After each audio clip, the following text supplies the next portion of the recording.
कालच्या पॉइंटला होतो तिथूनच आपण स्टार्ट करूया.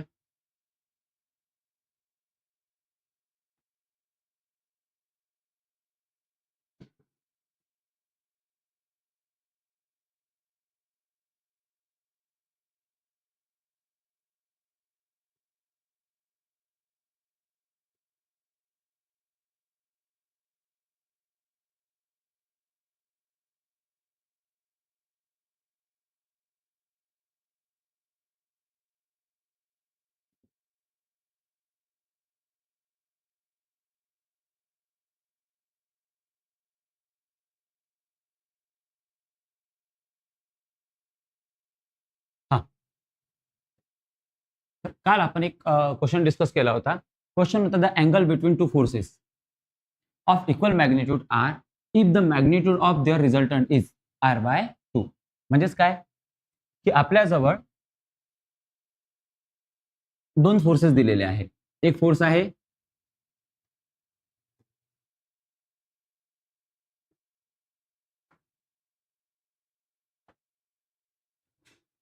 आपल्याजवळ दोन फोर्सेस दिले आहे. पहिला जो फोर्स आहे त्याला घेऊ आपण F1 आणि दुसरा जो फोर्स आहे त्याला घेऊ F2. कालचंच न्यूमेरिकल आहे. पहिले कालचं न्यूमेरिकल एक वेळा रिवाइज करून घेऊ आणि नेक्स्ट मग नवीन न्यूमेरिकल पाहू. ठीक आहे.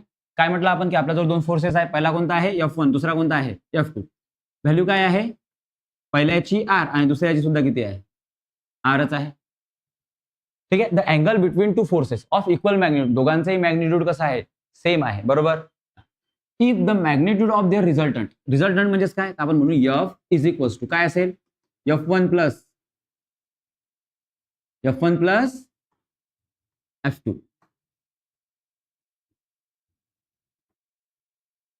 बरोबर. आणि याची व्हॅल्यू किती दिलेली आहे r/2. बरोबर. इज इक्वल्स टू काय म्हणते F1 बार प्लस F2 बार. तर ह्या दोघांच्या फोर्स मधला अँगल किती ते आपल्याला विचारलं आहे.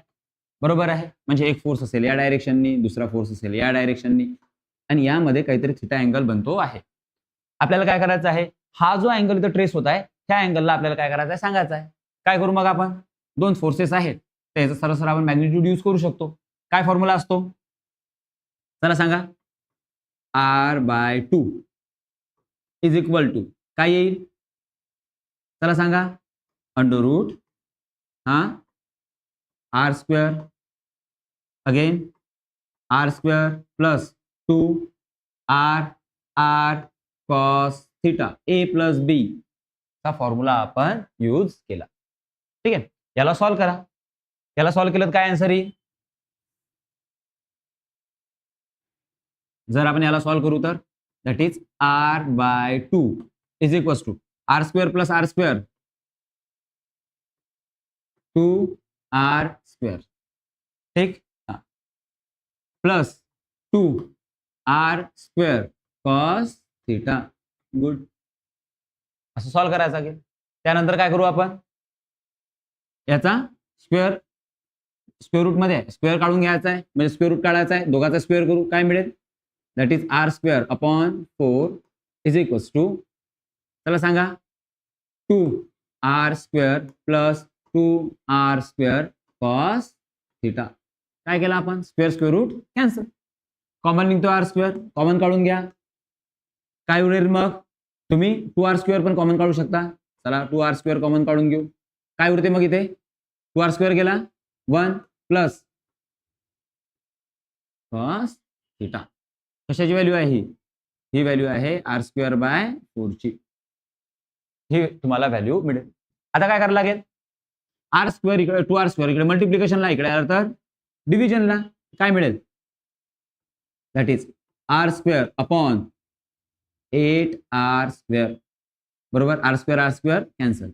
ठीक. इकडे काय उरते आहे 1 प्लस cos थीटा. इकडे 1 प्लस मध्ये इकडे आला तर मायनस मध्ये काय मिळेल दॅट इज 1/8. पण लिहून घेऊ 1 प्लस cos थीटा. त्याला इकडे साईडने शिफ्ट करा. बरोबर. काय होईल 1/8 minus 1 is equals to cos theta. बरोबर आहे. 8 1 जा 8. 1 minus 8, that is minus 7. काय येईल आन्सर? -7 upon 8 cos theta.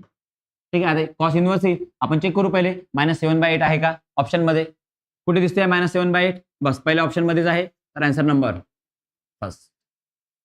अशा पद्धतीनं आपण हा क्वेश्चन सॉल्व्ह करतो. क्लिअर? चला, ज्यांना समजला आहे त्यांनी लिहून घ्या, ज्यांना नाही समजला ते विचारू शकता.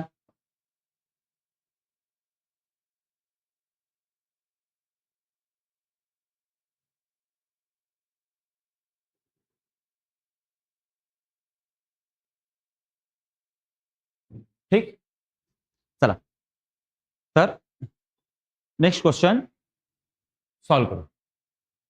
झाला लिहून? स्क्रीनशॉट घेऊन घ्या.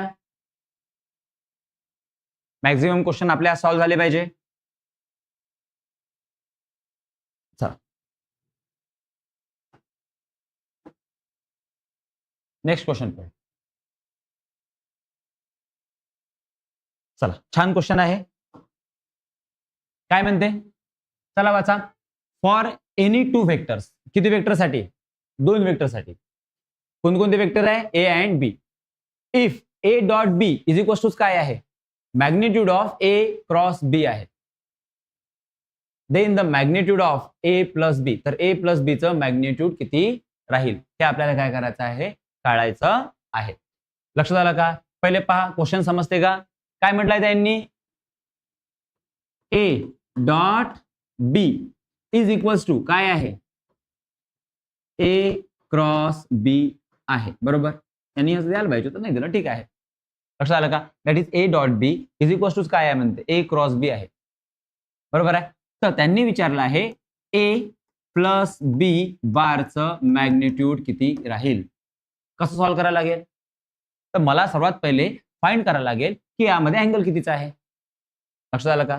चला, सगळ्यात पहिले ए डॉट बी सॉल्व्ह करू. काय फॉर्म्युला असते ए डॉट बीचा? चला सांगा. ए डॉट बीचा फॉर्म्युला काय आहे? Magnitude of A bar into magnitude of B bar into cos theta. हा आहे आपला फॉर्म्युला. कशाचा? ए डॉट बीचा. ए क्रॉस बीचा फॉर्म्युला काय असते? That is magnitude of A bar into magnitude of B bar into sine theta. बरोबर आहे. दोघांचे फॉर्म्युले इथे आपण रिप्रेझेंट केले. काय होईल? A bar B bar, A bar B bar cancel. काय उरते? Cos theta is equals to sine theta. लक्षात आलं का? चला सांगा. थिटाच्या कोणत्या व्हॅल्यूला साइनची व्हॅल्यू आणि कॉसची व्हॅल्यू सेम असते?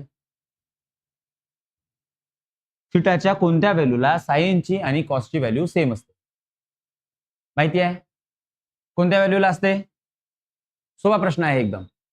पहा, क्वेश्चन तिथेच आहे, आन्सर तिथेच आहे. बस तुम्हाला काय करायचं आहे? सांगायचं आहे की कॉसचा कोणता अँगल आणि साइनचा कोणता अँगल हा सेम असतो. लक्षात आलं का? चला,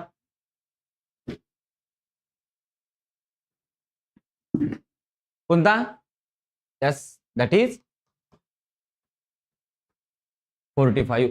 साइन 45 ची व्हॅल्यू 1/√2 आणि कॉस 45 ची व्हॅल्यू 1/√2. सेम आहे व्हॅल्यू.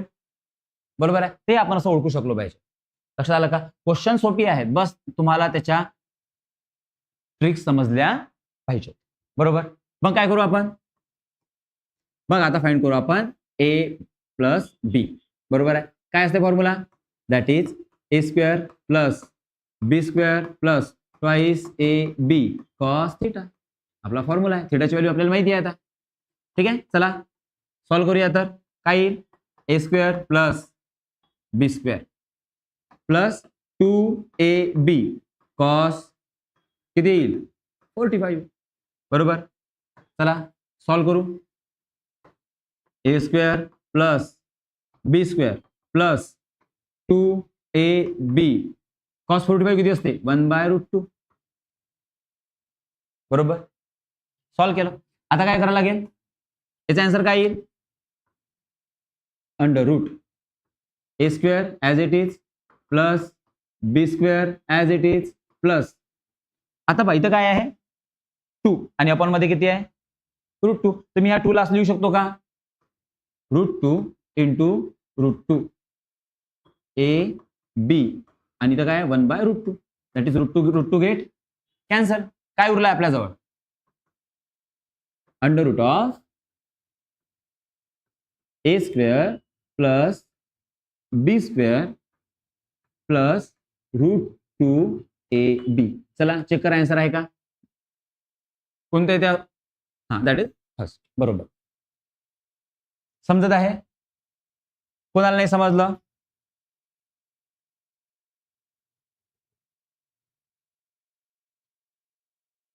समजत आहे सिंपल क्वेश्चन आहेत. आता यांनी तो व्हॅल्यू दिलेले आहे बरोबर आहे पण आपल्याला त्या पहिले वाचता आल्या पाहिजे.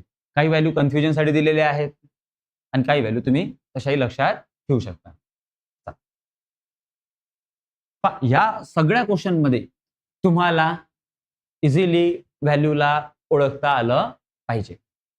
लक्षात आलं का क्वेश्चनचा टोन समजला पाहिजे की क्वेश्चन मध्ये तुम्हाला काय फाइंड करायचं आहे. जिथपर्यंत तुम्हाला हा टोन समजणार नाही की क्वेश्चन मध्ये त्यांना काय सांगायचं आहे तोपर्यंत आपण या क्वेश्चनला अटेम्प्ट करू शकत नाही. क्वेश्चन खूप कठीण होता का नाही.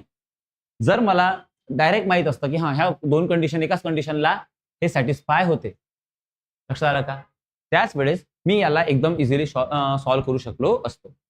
लक्षात आलं का ठीक आहे. आता आपण जसा जसा युनिट सॉल्व्ह करताय किंवा हा लेसन सॉल्व्ह करतो आहे यामध्ये आपल्याला काही महत्त्वाच्या गोष्टी माहित पडत आहेत. लक्षात आलं का ठीक आहे. जसं आता ही गोष्ट मी नेहमी लक्षात ठेवेन. मी काय लक्षात ठेवेन if angle if theta is 45 जर थिटा किती असेल 45 असेल तर मी काय म्हणू शकतो A dot B is equals to A cross B असते. आता हे माझ्यासाठी एक शॉर्ट नोट्स झाली. लक्षात आलं का म्हणजेच काय की जेव्हा मी हा क्वेश्चन सॉल्व्ह करेल तेव्हा मला हे माहित असलं पाहिजे ए डॉट बी आणि ए क्रॉस बी हे सेम असते कधी जेव्हा अँगल किती असते 45. म्हणजे माझ्या ह्या सगळ्या स्टेप वाचून जातात आणि मी डायरेक्ट ह्या स्टेप पासून सॉल्व्ह करेल आणि डायरेक्ट अँगल कोणता यूज करेल 45 चा अँगल यूज करेल. लक्षात आलं का क्वेश्चन सॉल्व्ह करताना तुम्हाला या छोट्या छोट्या गोष्टीवर लक्ष द्यावं लागते. क्लिअर ठीक आहे समजत आहे. चला नेक्स्ट क्वेश्चन पाहूया.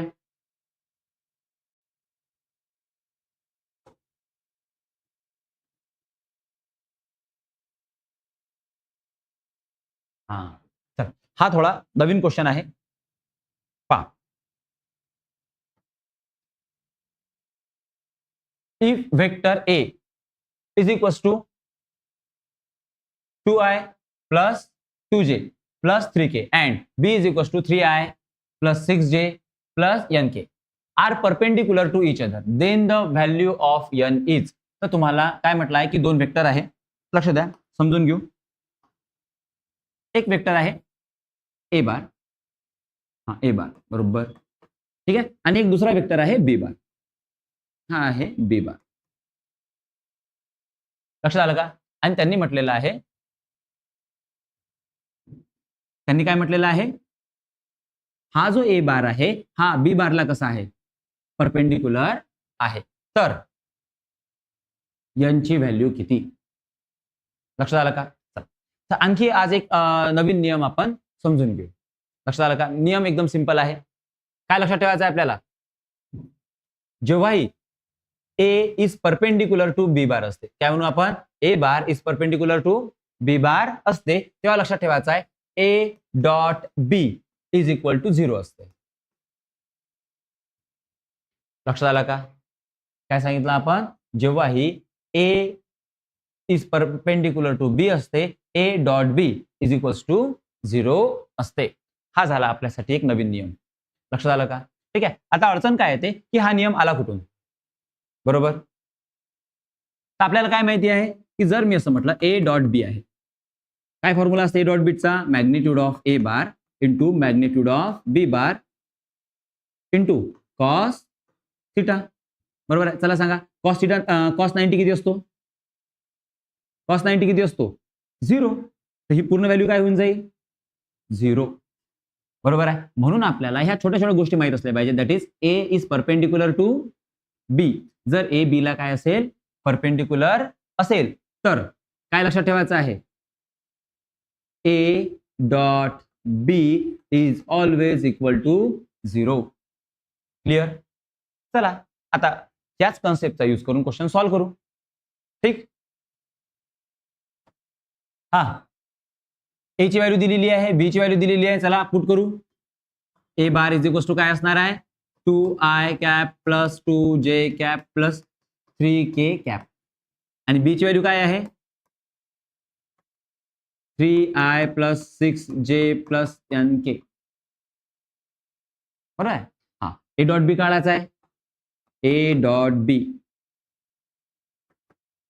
ठीक आहे, ए डॉट बी कसा काढत असतो आपण, आपल्याला माहित आहे की जेव्हाही दोन वेक्टरचं मल्टिप्लिकेशन असणार आहे, दोन वेक्टरचं काय असणार आहे, मल्टिप्लिकेशन असणार आहे, तर आपण काय करत असतो, एक्सच्या कॉर्डिनेटचे मल्टिप्लिकेशन, वायच्या कॉर्डिनेटचं मल्टिप्लिकेशन आणि झेडच्या कॉर्डिनेटचं मल्टिप्लिकेशन. किती होईल, 3 2 जा 6 प्लस किती होईल 12 प्लस पुढे साइन चेंज आहे नाही, good, 3 that is 3n. A dot B is equal to काय मिळते, 6 प्लस 12 प्लस 3n. बरोबर.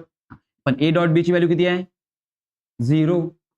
त्यांनी सांगितलेलं आहे, कारण की आपण आता सांगितलं की जर समजा ए इज परपेंडिक्युलर जर बी असेल तर ए डॉट बी याचा आन्सर किती येते, 0. म्हणजे ह्या पूर्ण याचा आन्सर किती येणार आहे, 0 येणार आहे. मग 0 कसं येईल, आपण पहिले सॉल्व्ह करून घेऊ. 6 प्लस 12 18 प्लस 3n. बरोबर आहे. 18 इकडे प्लस मध्ये, इकडे आला तर मायनस मध्ये, that is minus 18 is equal to 3n. Therefore n is equal to 3 1 जा 3 6 जा दॅट इज मायनस 6. आहे का ऑप्शन मध्ये 6, मायनस 6 आहे, गुड. झालं, हे झालं आपलं आन्सर. चला करा सॉल्व, लिहून घ्या, जास्त कठीण आहे.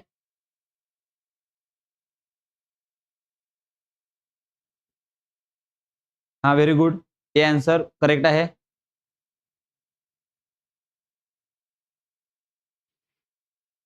तर ए जे आन्सर आहे हे आपल्यासाठी कसं आन्सर आहे, तर करेक्ट आन्सर आहे.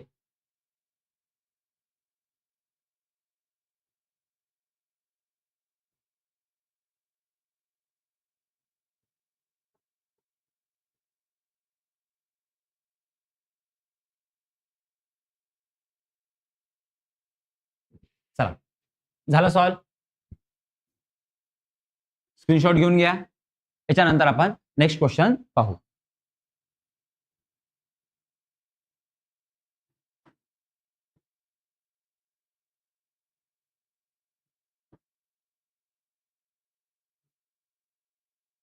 हा, आता जसं जसं आपण खाली जातो आहे क्वेश्चन थोडे टफ टफ होत जात आहे. हा क्वेश्चन जर तुम्ही पाहिला तर दिसायलाच फक्त थोडा टफ आहे आणि याचा आन्सर असं यू निघते. चला पहा बरं जमते का. तर सेम क्वेश्चन, बस काय झालेलं आहे बघा, अशी अल्फाबेट्स होते, सॉरी बघा अशी नंबर्स होते, कोएफिशियंट होते, आता अल्फाबेट्स वापरलेले आहे. चला करून पहा सॉल्व, 1 मिनिट टाइम देतो. चला सॉल्व करून पहा, 1 मिनिटात सॉल्व झाला पाहिजे. काय आन्सर आहे ते सांगा. परपेंडिक्युलरचीच कंडिशन आहे, बरोबर आहे. म्हणजे A dot B is equal to काय असणार आहे, 0 असणार आहे. पहा ट्राय करून.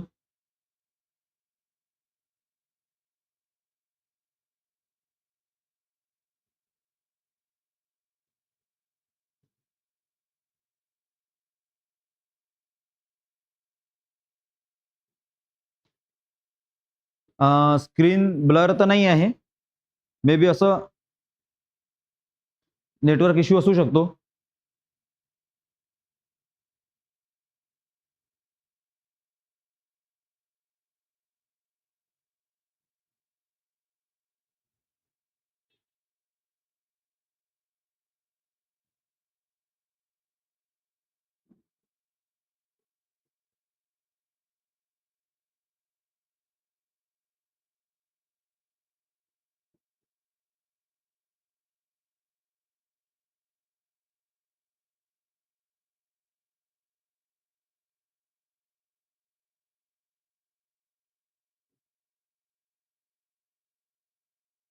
चला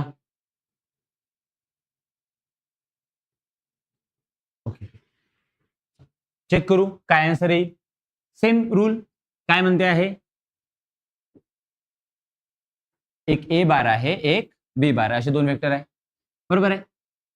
ए बार हा परपेंडिक्युलर आहे म्हणते बी बारला, बरोबर.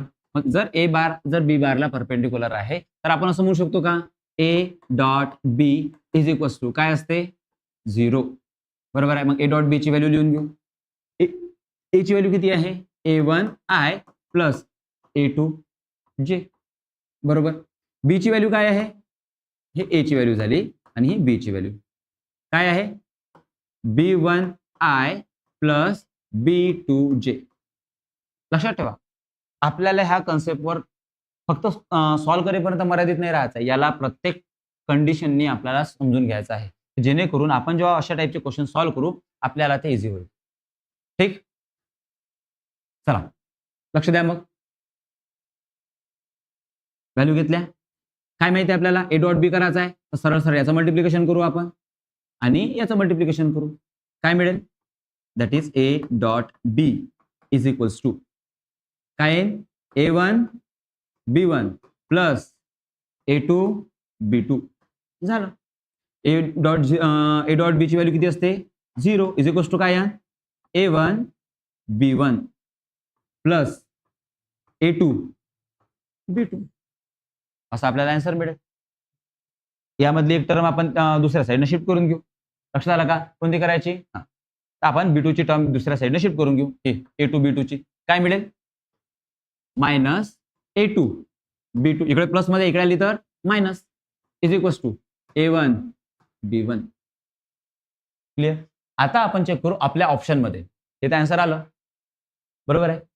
इथं काय आहे, B2 बाय A1, B2 इथं आहे, A1 इथं आहे, याला इकडे शिफ्ट करू, याला इकडे शिफ्ट करू, काय मिळेल, minus B2 upon A1 is equals to B1 upon A2. Check करा असा आन्सर आहे कुठेही, B2 A1 A2 B1 आहे का, नाही. चला पुन्हा दुसरं B2 वाले ऑप्शन पहिले चेक करू आपण, कुठे B2 आहे, B2 A1 आहे, बरोबर आहे. त्यानंतर एक हे ऑप्शन आहे आपल्या जवळ, क्लिअर. तर आपण हे सगळे ऑप्शन आता काय करत नेऊ, चेक करत नेऊ, चेक करू की कोणतं ऑप्शन यामध्ये आपल्याला सॅटिस्फाय करू शकते. तर आपण पहिले काय केलं, B2 A1 लिहिलं आहे, इथे B2 A1 आहे, मायनस, आता हे मायनस साईन आहे, हे तुम्ही इकडल्या साईडने पण देऊ शकता, बरोबर आहे. मायनस साईन आपण इकडल्या साईडने शिफ्ट केलं, बरोबर. B2 A1 is equals to minus A2 B1 आहे का, मायनस A2 B1 आहे का, नाही. ठीक आहे, म्हणजे हे ऑप्शन नाही. दुसरं A1 बाय B2 सेट करून पाहू, A1 अपॉन B2 सेट केला, काय मिळेल, A1 upon B2 is equals to काय करायला लागेल, A1 तर इकडे काय येईल, A2 अपॉन B1 E, बरोबर आहे. साईन कोणत्या ठिकाणी मायनस आहे, याच्यात कुठे आहे का, नाही, याच्यात साईनच नाही आहे मायनसचं, म्हणजे हे ऑप्शन आपलं कॅन्सल झालं. ठीक आहे. आता एक गोष्ट तर क्लिअर झाली की प्लस वाले ऑप्शन येणार नाही, कारण आपल्याला माहिती आहे एक साईन तर मायनस आहेच, बरोबर. म्हणजे कोणतं येईल आता प्लस वाला, हे ऑप्शन सॉल्व्ह करून पाहू. A1 A2 आहे, A1 A2 आहे, B2 B1 आहे, B2 B1 आहे, साईन कोणतं आहे, मायनसचं. दॅट्स इट, फोर्थ नंबरचं आन्सर आपलं कसं आहे, करेक्ट आहे. लक्षात आलं का, कोणतं ऑप्शन करेक्ट आहे आपलं, फोर्थ नंबरचं. हे सब तुम्हाला चेक करत न्यावं लागतं. क्लिअर. क्वेश्चन कठीण होता का, नाही, सिंपल क्वेश्चन होता, एकदा एक सिंपल पॉइंट सांगितला आहे आणि तुम्हाला त्याला सॉल्व्ह करायचं. आपण क्वेश्चन पाहून थोडंसं घाबरून जातो, क्वेश्चन किती टफ आहे आणि किती नाही, पण जर तुम्ही पाहिलं तो क्वेश्चन एकदम इझी क्वेश्चन होता. लक्षात आलं का. आता आपल्याजवळ एकदम सिंपल माहित होतं की याच्यामध्ये एक मायनस साईन आहे, म्हणजे मायनस वालेच ऑप्शन आपल्यासाठी कन्सिडरेबल राहील, प्लस वाले ऑप्शन आपल्यासाठी राहणार नाही, आपण त्याला स्किप केलं. मग कोणते राहिले, मग दोनच ऑप्शन चेक करायचे होते, एका ह्याच्यात मला आन्सर भेटून गेलं. ठीक आहे, जमेल, करता येईल सॉल्व.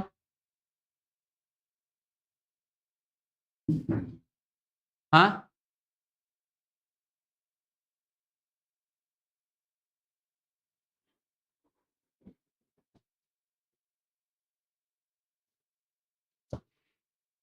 नेक्स्ट क्वेश्चन पाहायचा, स्क्रीनशॉट घेऊन घ्या, त्यानंतर नेक्स्ट क्वेश्चन पाहू.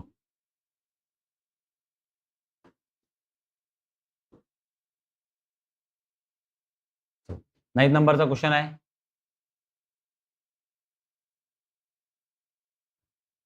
हा क्वेश्चन मी तुम्हाला सॉल्व्ह करायसाठी सांगतोय. चला ट्राय करा सॉल्व्ह. जमते का? सिंपल क्वेश्चन आहे.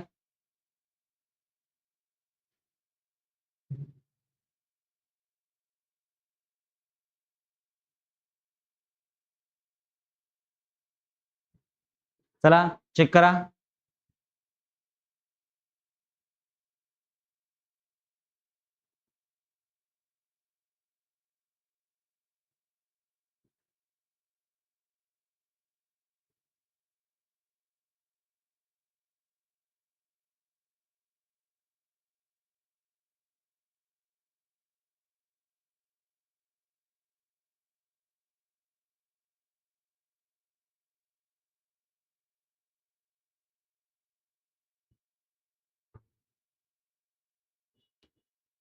हा क्वेश्चन याच्या अगोदर आपण सॉल्व्ह केलेला आहे. ठीक आहे, चला करा फटकन. कसं सॉल्व्ह करणार? काय म्हणते? दोन वेक्टर्स आहेत, बरोबर आहे. दोघांचे मॅग्निट्यूड कसं आहे? सेम आहे. इव्हन रिझल्टंट जे आहेत, ठीक आहे. हा क्वेश्चन थोडंसं समजून सांगतो. Two vectors of same magnitude, दोन वेक्टर आहे A bar B bar, दोघांचंही magnitude A consider करू. ठीक आहे, दोघांचे मॅग्निट्यूड किती कन्सिडर केला आपण? ठीक आहे. Have the resultant equal to either of two vectors. Resultant सुद्धा नियर अबाउट कसा आहे? सेमच आहे. The angle between two vectors, तर तुम्हाला त्याच्यातला अँगल डिफाईन करायचा आहे की दोन वेक्टर मधला अँगल किती राहील. लक्षात आलं का? चला कशी आयडिया लावायची? आपण केला होता लास्ट टाइम हा क्वेश्चन सॉल्व्ह. चला सांगा.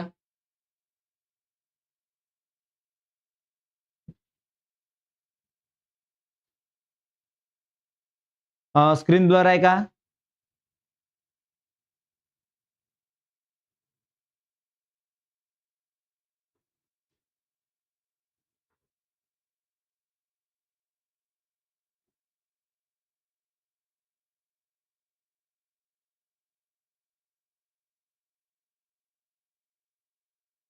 स्क्रीन ब्लर आहे? नाही ना? हा चला.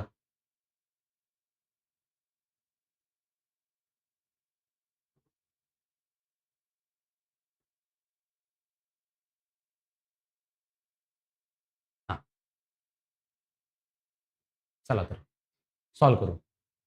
आता नाही, कंडिशन लक्षात ठेवायची. ज्या वेळेस मी अशा टाईपचा क्वेश्चन सॉल्व्ह करतो, यामधला तुम्हाला पहिले अँगल माहित असला पाहिजे. लक्षात आलं का? ठीक आहे. जर तुम्हाला अँगल माहित असेल तर हाही क्वेश्चन तेवढाच इझी आहे जेवढे आपण बाकीचे क्वेश्चन सॉल्व्ह करतो. लक्षात आलं का? ठीक आहे. आता क्वेश्चन मध्ये म्हणणं काय आहे? त्यांनी काय म्हटलेलं आहे की दोन वेक्टर्स आहेत, दोघांचे मॅग्निट्यूड कसं आहे? Same. Have a resultant is equal to the either of two vectors. त्याचं जे रिझल्टंट आहे ते सुद्धा किती आहे? जसं मी म्हटलं की याचा जर मी रिझल्टंट काढला ए प्लस बी, लक्षात आलं का? याचा रिझल्टंट सुद्धा किती आहे? एच आहे. लक्षात आलं का? काय म्हटलं आपण की जर मला असं म्हटलं की दोन वेक्टर आहे ए आणि बी, क्लिअर, आणि ह्या दोघांचं सम केल्यानंतर म्हणजे याचा रिझल्टंट काढल्यानंतर आन्सर काय येते? एच येते. तर त्याच्या मधातला अँगल किती असला पाहिजे? समजला का? आता जर तुम्ही याची थोडीशी प्रॅक्टिस केली तर तुम्हाला हे क्वेश्चन समजतात. म्हणजे तुम्हाला ह्या क्वेश्चनला किंवा ह्या ट्रिकला समजून घ्यावं लागतं. लक्षात आलं का? ठीक आहे. आता एक गोष्ट नेहमी लक्षात ठेवायची, जेव्हा तुम्ही अशा टाईपचा क्वेश्चन सॉल्व्ह कराल तर अँगल नेहमी ना cos theta is equals to 120 असतो. किती असतो? 120. आणि 120 म्हणजेच होत असते -1/2. किती होत असतो? -1/2. लक्षात आलं का? बरोबर आहे. मग cos theta is equals to 120 म्हणजेच -1/2, म्हणजेच मी असं म्हणू शकतो का? Theta is equals to cos inverse of -1/2. हे झाली शॉर्टकट. हे मला माहित असलं पाहिजे म्हणून मी हा क्वेश्चन म्हटलं की तुम्हाला सॉल्व्ह करायचा आहे.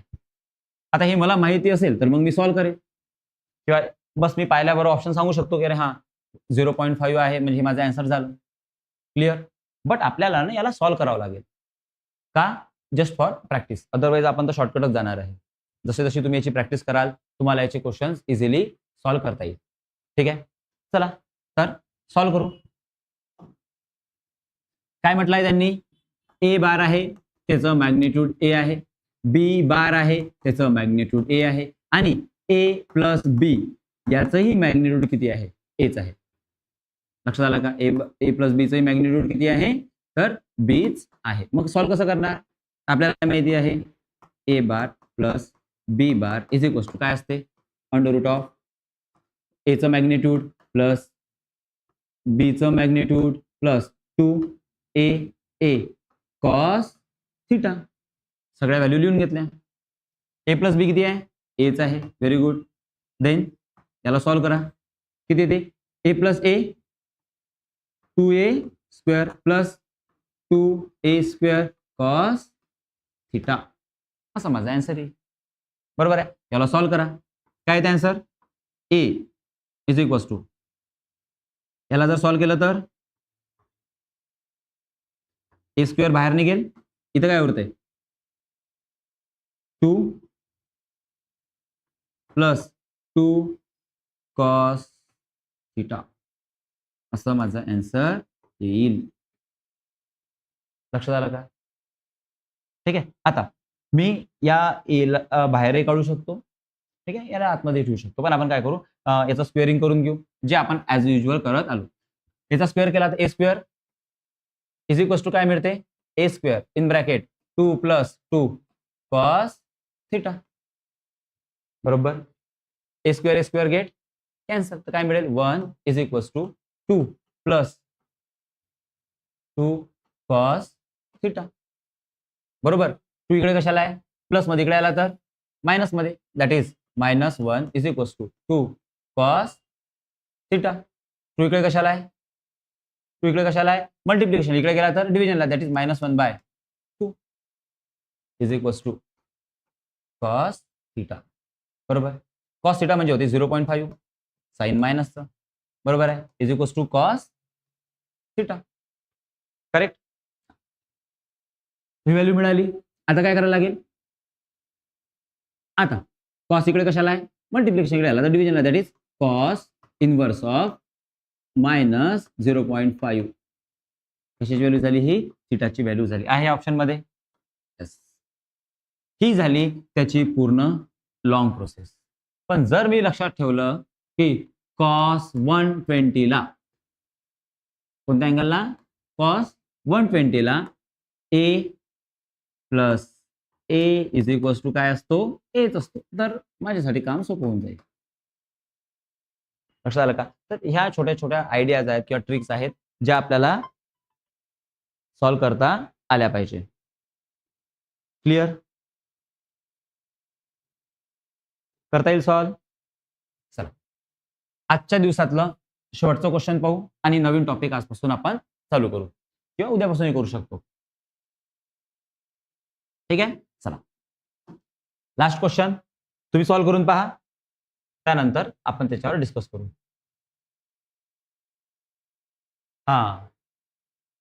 हा क्वेश्चन थोडासा कन्फ्युजिंग आहे पण जमतोय तुम्हाला. करून पहा. कधीचा क्वेश्चन आहे? 2020चा क्वेश्चन आहे. जास्त दूर जुना नाही आहे. What is the angle between resultant A plus B and A cross B? चला करा सॉल्व. 1 मिनिट यूज करा आणि सॉल्व करा आणि मला आन्सर सांगा.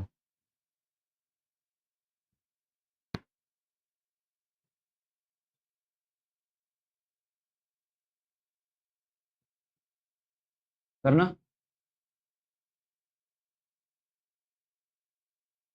तो वेक्टर झाला नाही आहे.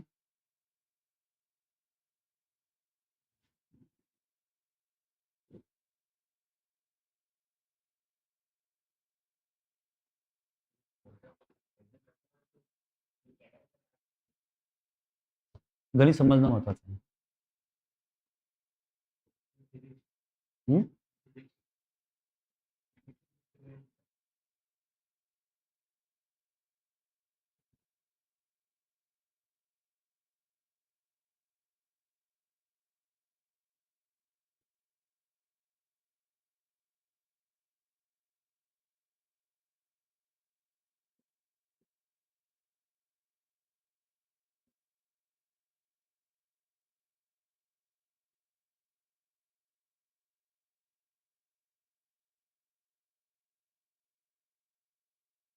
कसं सॉल्व्ह करणार क्वेश्चनला?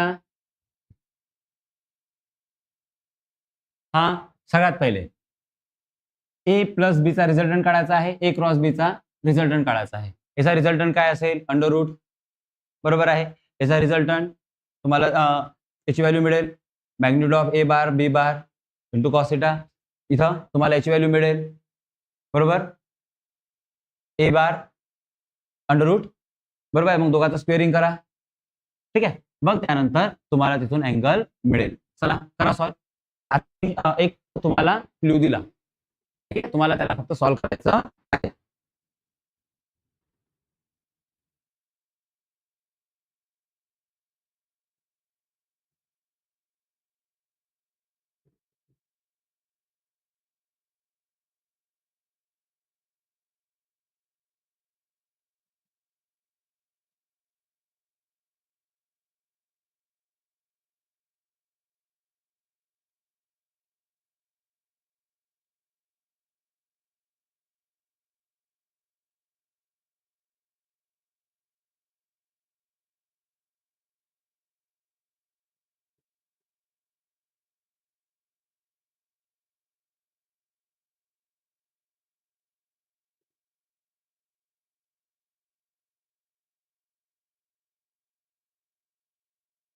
चला याचाही शॉर्टकट आहे. लक्षात ठेवायचं की जेव्हा अशी कंडिशन येत असते, ठीक आहे, पहिले शॉर्टकट सांगून देतो. याच्यासाठी तुम्ही शॉर्टकट लक्षात ठेवलं तरीही चालेल, कारण की थोडंसं तुम्हाला कठीण वाटू शकते. काय लक्षात ठेवायचं की जेव्हाही तुम्हाला असं म्हटलेलं आहे A cross B, sorry A dot B आणि ए क्रॉस बी, ठीक आहे, हे दोन याचे तुम्हाला काय घ्यायचे आहे? रिझल्टंट घ्यायचे आहेत. ठीक आहे. ह्या रिझल्टंटच्या मधातला अँगल कितीचा असेल? लक्षात आलं का? तर याचा एक सिंपल ट्रिक आहे की तुम्ही याचा अँगल π/2 म्हणजेच किती कन्सिडर करू शकता? 90 डिग्री कन्सिडर करू शकता. ठीक आहे. आता याचं मिनिंग काय होते की एक जो आहे एक वेक्टर असा असेल बरोबर आणि एक दुसरा वेक्टर असेल. हा जो वेक्टर आहे हा असेल ए सॉरी असं नाही असं सांगतो. पहिले डायग्राम मी समजावून सांगतो. एक असेल ए प्लस बी. लक्षात आलं का? एक काय असेल? ए प्लस बी आणि दुसरा जो वेक्टर असेल तो असा काहीतरी असेल जो याला परपेंडिक्युलर राहील. हा परपेंडिक्युलर नाही निघाला, तो याला कुठेतरी परपेंडिक्युलर असेल आणि याचं जे आन्सर आहे दॅट इज ए क्रॉस बी. ह्या दोन जर कंडिशन तुमच्या समोर असेल, लक्षात आलं का? अँगल नेहमी 90चा असतो. हे यामध्ये तुम्हाला असं एक नॉर्मली लक्षात ठेवावं लागते. क्लिअर? तर तुम्ही याला एकदम इझिली सॉल्व्ह करू शकता. ठीक आहे. जर तुम्ही असं सॉल्व्ह नसेल करत, तुम्हाला पूर्ण बाय मेथड जायचं असेल, तर आपण मग बाय मेथड सुद्धा सॉल्व्ह करू. लक्षात आलं का? ठीक आहे. चला सर्वात पहिले ए डॉट बी ला सॉल्व्ह, ए क्रॉस बी ला सॉल्व्ह करू. ए क्रॉस बी काय त्याचा आन्सर? त्याचा आन्सर काय? A magnitude of A magnitude of B into cos theta, नाही सॉरी इंटू साइन थिटा. कोणता अँगल आहे आपल्याजवळ? असं मला काहीतरी आन्सर मिळेल. 9. आता याला सॉल्व्ह करू. काय त्याचा answer? A plus B under root मध्ये सॉल्व्ह करावं लागेल बरोबर. काय येईल answer? A square plus B square plus 2ab cos theta, असं मला काहीतरी याचा आन्सर मिळेल. लक्षात आलं का? ह्या कंडिशन समजून घ्या. बरोबर आहे.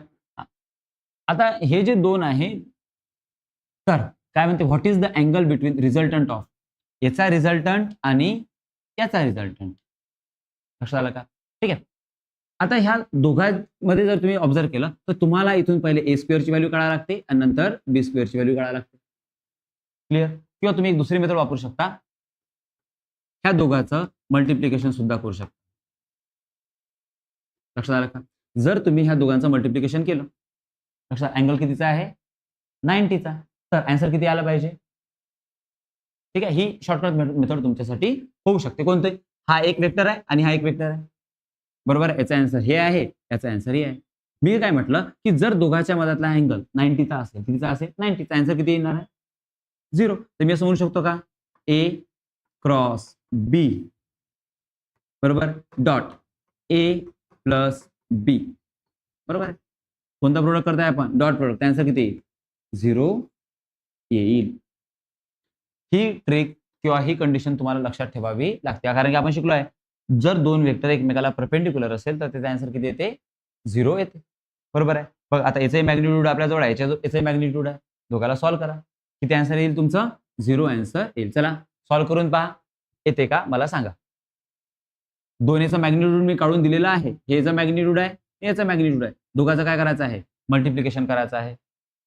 ठीक आहे, चला करा आणि मला सांगा आन्सर काय येते. अदरवाइज मी आन्सर सांगितलेला आहे, आन्सर किती येणार आहे, सॉरी किती येणार आहे π/2. एक शॉर्टकट सांगितलाय, काय करणार, काय लक्षात ठेवायचं आहे तुम्हाला की जेव्हाही केव्हा तुम्हाला क्रॉस आणि रिझल्टंट, ठीक आहे, ह्या दोन मधला अँगल विचारला जातो, हा ऑलवेज 90 कन्सिडर केला जात असतो.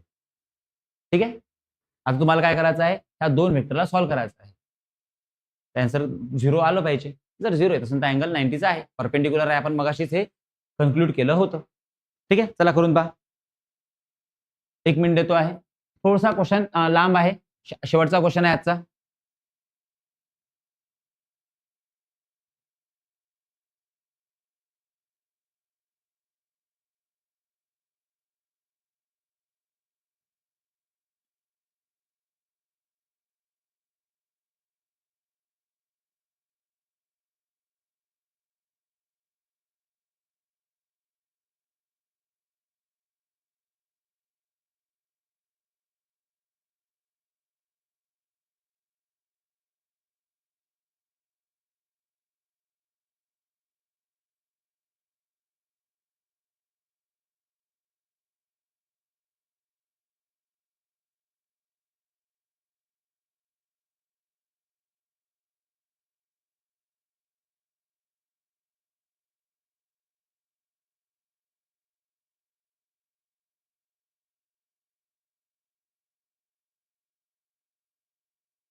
करा मल्टिप्लिकेशन करा सरळ सरळ,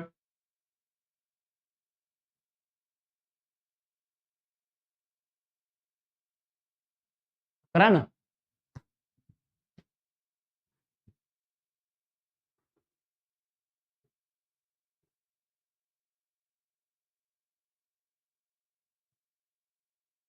नाही जमत आहे,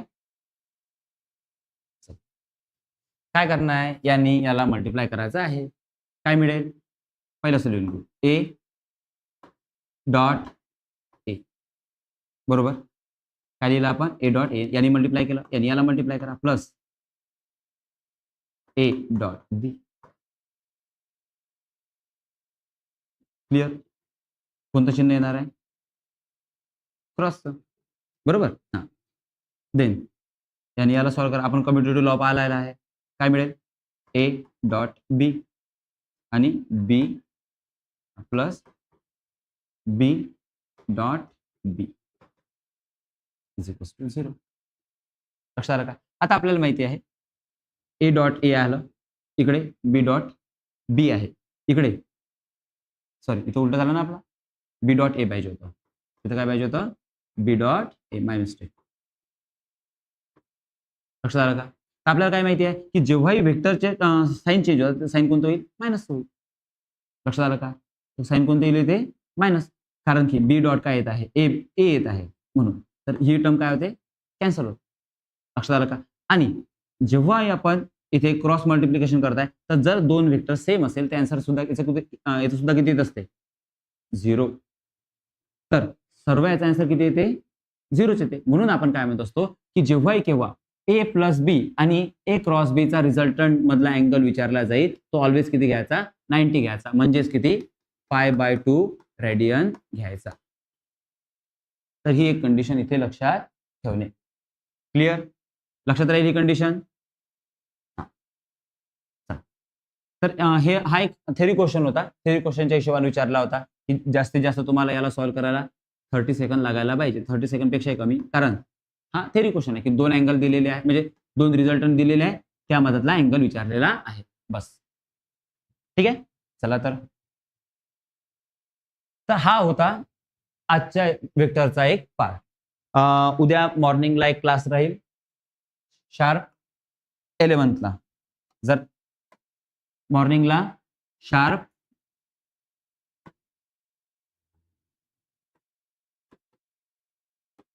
11, ठीक आहे. कशावर? That is basic chemistry. ठीक आहे, सर्वांनी जॉईन करायचं आहे. आणि त्यानंतर मग आणि हा क्लास मॅक्झिमम 2 hour to 3 hourचा मॅरेथॉन क्लास असेल, ज्यामध्ये आपण 1 डे एक लेसन कंप्लीट करू. तो म्हणजे कोणता? केमिस्ट्रीचा 11चा बेसिक केमिस्ट्री. ठीक आहे, थँक्यू, धन्यवाद.